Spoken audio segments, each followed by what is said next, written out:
सब होखे हुनर में हरारू चाहे सुनो। क्या बोला रे? मेहरारू चाहे सुंदर। तू ही ना है जो पिछला बार बोल रहा था कि पता पर लेटर लिखेंगे तो मेहरारू बेटर मिलेगी। नौटंकी बना के रखा है। हमारे साथ एक बिहारी जुड़ चुके हैं, तो चलिए इनसे पूछते हैं कि बिहारी के बारे में जो बोला जाता है कि कट्टा वट्टा रखता है भाई साहब, ये बात सही है कि?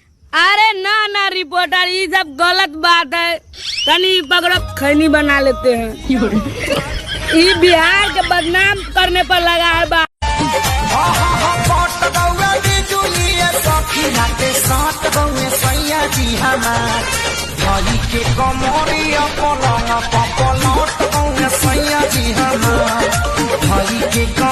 हेलो, क्या आप शादीशुदा हैं? नहीं, पर आप कौन? तुम्हारी बीवी। आज घर आना फिर बताऊंगी।